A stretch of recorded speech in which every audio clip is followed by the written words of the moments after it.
आप मेरे इर्द गिर्द 24 घंटे रहते हैं, जहाँ भी रहते हैं वहीं से रहते हैं। कभी आपको पता चलता है, कभी आपको पता नहीं चलता है। आप भले ही मेरे इर्द गिर्द कम रहते हों, लेकिन मैं आपको एक अद्भुत सत्य बता रहा हूँ, मैं 24 घंटे किसी न किसी रूप में आपके साथ रहता हूँ। एक छोटा सा प्रश्न आपसे पूछना चाहता हूँ कि अगर आप इस पृथ्वी पर होते, इतनी जिंदगी जी ली होती आपने, और कोई आपसे एक प्रश्न पूछता कि अगर आप इलिटरेट होते, पढ़े लिखे ना होते, तो आपको क्या लगता कि ये जीवन व्यर्थ गया? ओके, मतलब 50% लोगों को लगता कि बिना पढ़े लिखे निरक्षर रहते हुए जी रहा हूँ, जीवन व्यर्थ जा रहा है। जो निरक्षर हैं, जिन्होंने लिखना पढ़ना नहीं सीखा है, उनको तो नहीं लगेगा कि उनका जीवन व्यर्थ जा रहा है। थोड़ा दुख जरूर कभी ना कभी होता होगा, लेकिन उनको ये नहीं लगता होगा कि उनका जीवन व्यर्थ चला जा रहा है। लेकिन जो पढ़े लिखे हैं, यहाँ पर कोई ऐसा है जो निरक्षर हो, जिसने पढ़ा लिखा ना हो? अगर कोई है तो हाथ उठाए। जिसने का खा गा खा ABCD कुछ भी ना पढ़ी हो। बहुत अच्छा, बहुत अच्छा, थैंक यू, थैंक यू। जो बिल्कुल निरक्षर हो, पढ़ा लिखा ना हो सकता है उसे तो तकलीफ ना हो, क्योंकि ढल जाता है उस सच्चे में। लेकिन जो पढ़े लिखे हैं, जिनका काम नहीं चलता है, यानी यहाँ पर एक को छोड़कर सारे लोग पढ़े लिखे साक्षर। मैं आप लोगों से पूछना चाहता हूँ जो पढ़े लिखे साक्षर हैं, अगर आप पढ़े लिखे ना होते तो क्या आपको तकलीफ होती? आपको लगता कि आपका जीवन वास्तव में अब की तुलना में और कई गुना ज्यादा व्यर्थ चला गया?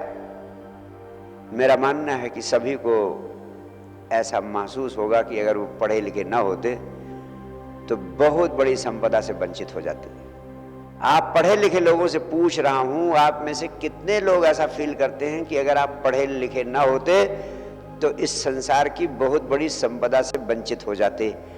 ऐसे जो लोग फील करते हो, हाथ उठाएं।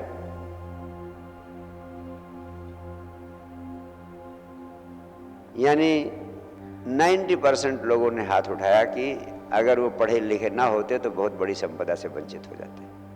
और मैं आपसे अपना अनुभव शेयर करना चाहता हूं। मैं आपसे इस पृथ्वी के सभी संबुद्ध पुरुषों का अनुभव शेयर करना चाहता हूं।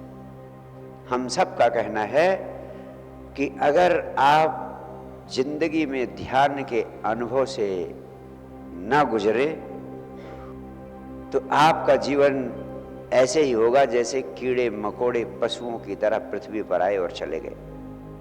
इस पृथ्वी के सभी संबुद्ध पुरुषों का अनुभव कह रहा हूं, और उनका सार है कि अगर ध्यान के अनुभव से आप ना गुजरे, भगवान बुद्ध, महावीर, कृष्ण, क्राइस्ट, कबीर, नानक, दादू, इनके सारे संबुद्ध पुरुषों के जीवन का अनुभव बताता हूं, अपने जीवन का अनुभव बनाता हूं। अगर आप ध्यान के अनुभव से ना गुजरे तो समझ लेना कि इस पृथ्वी पर आप आए, कीड़े मकोड़े पशुओं की तरह जिंदा रहे और ऐसे ही चले गए। जैसे कीड़े मकोड़े पशुओं को देखकर आपको तरस आता है, ऐसे ही संबुद्ध पुरुषों को, संबुद्ध सद्गुरुओं को, पृथ्वी के लोगों को देखकर तरस आया है। भगवान बुद्ध को आत्मबोध हो गया था, आत्म साक्षात्कार हो गया था, परम ज्ञान हो गया था। इसके बाद भी 40 बरस तक इस पृथ्वी पर गांव गांव जाते, नगर नगर जाते, सभाएं करते, अपने प्राणों का प्रेम उड़ेलते कि उनको भी ध्यान की, आनंद की सुगंध मिल जाए।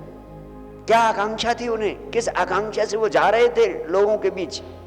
धन पाने की आकांक्षा तो नहीं हो सकती थी, क्योंकि साम्राज्य में सिंहासन पर बैठे थे, उस साम्राज्य और सिंहासन को छोड़कर आए थे।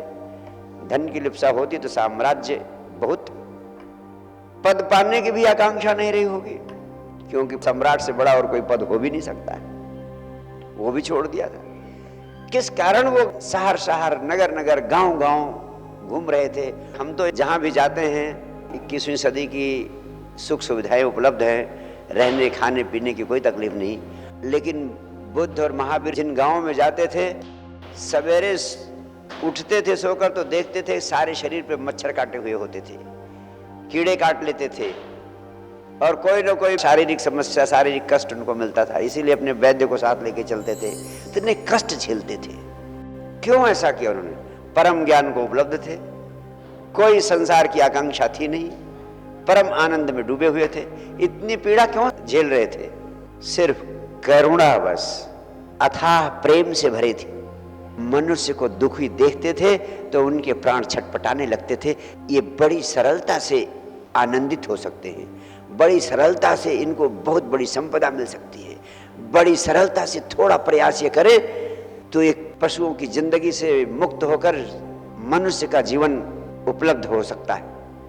करुणा बस आपके बीच आए और 40 वर्ष सारे कष्ट झेलकर अपने प्राणों का प्रेम उड़ेलने के लिए आपकी सभाएं की, आपको संदेश दिया।